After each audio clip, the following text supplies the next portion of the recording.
Okay, so this is the second business day of the week. Welcome to the program. This is your Business Morning, live from Channels Television, Nigeria's news leader.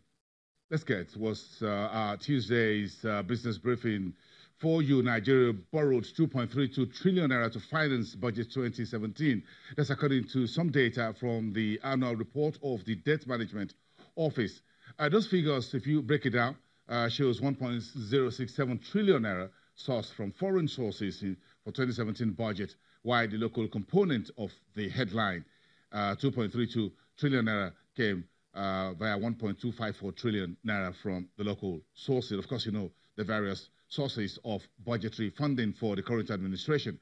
One of it is the Eurobond, which now we have the latest on the road today in London. The Honourable Minister of Finance, Zainab Amina, will be leading government officials to have discussions with international investors for the new 2.8 billion euro offering. According to Bloomberg, that will be in about 3 tenors of 2 years, 7 years, and another longer dated paper. After the roadshow, we expect the announcement from the Debt Management Office how those borrowings and tenors, how much goes into each of the instruments that will be rolled out, and of course, at what rate will these borrowings be done. That's one big story today. We're looking at the Buhari's administration is looking to fund budget 2018 and 2019, as in the last 3 years, through foreign borrowings. Meantime, the House of Representatives says it's planning a public hearing for November the 19th, that's Monday next week, on a new bill to set up what they call the Chartered Institute of Directors of Nigeria. The new body, if established, will be a regulatory organ for persons serving as directors in public and private sector institutions. Another bill would also be considered on November the 19th at the public hearing, which is a bill to establish the Chartered Institute of Auctioneers of Nigeria. If established, the new body or institute will determine standards and other things for persons who carry out the business of auctioneering in the industry. So those two bills are up for public hearing next week, Mondays. And of course, next week is one of the busiest business week this month. Of course, you know, we have those public hearings. Then you have the Central Bank Monetary Policy Committee meeting, and of course, October CPI and inflation later next week. So it's one very busy week you need to keep on your calendar. Meantime, the Central Bank of Nigeria and the Nigeria Communications Commission have wrapped up the messy transition of Etisalat Nigeria into Nine Mobile, as we have a new core investor in Nine Mobile. Teleology Nigeria Limited is now the strategic investor, and the new board for Nine Mobile has been inaugurated, and those who will be on the board already named. This brings to a very nice closure. The Central Bank and the NCC now withdraws their men from Nine Mobile. This is taking about a year and a half or close to 2 years in resolving that messy exit of Etisalat, of Middle East, out of Etisalat, Nigeria, now into Nine Mobile, and now a new ocean for this telecom operator. So we have bubbles and prostrates, and this is coming towards the end of the year. The banking industry regulators, the Central Bank of Nigeria on one hand, and the Deposit Insurance Corporation, says they're keeping their eyes on investigations around insider abuse that are leveled against former directors of the liquidated commercial bank, Skybank, PLC.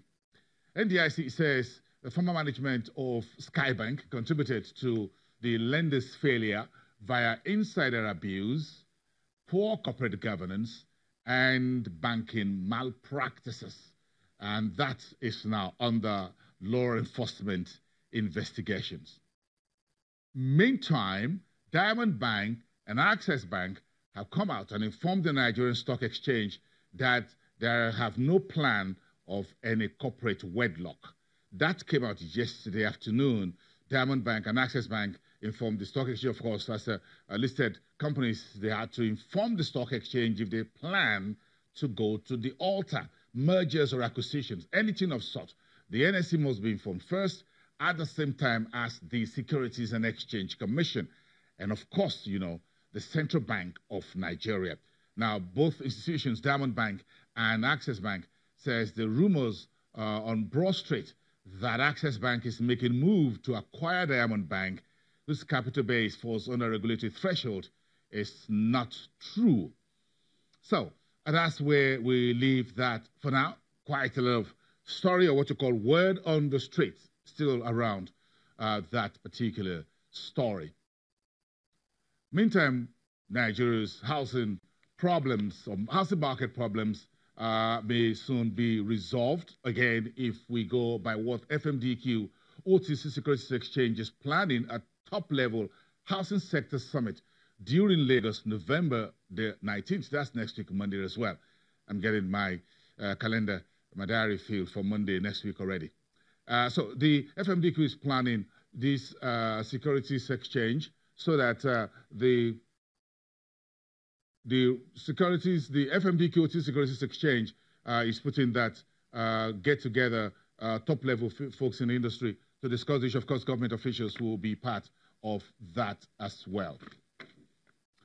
Let's talk about the market where we finished off yesterday. Let's go to the marketplace. The equity market started the week on a bit of a negative note, a pullback about 0.2% at 32,143.41 on the index reading. The equity cap finished off at that figure you've seen on your TV screen because of a sell pressure, basically in the banking sector. Of course, the news around Diamond Bank and Access Bank just gave the investors a bit of jitters there. No one is so sure about what is going to happen.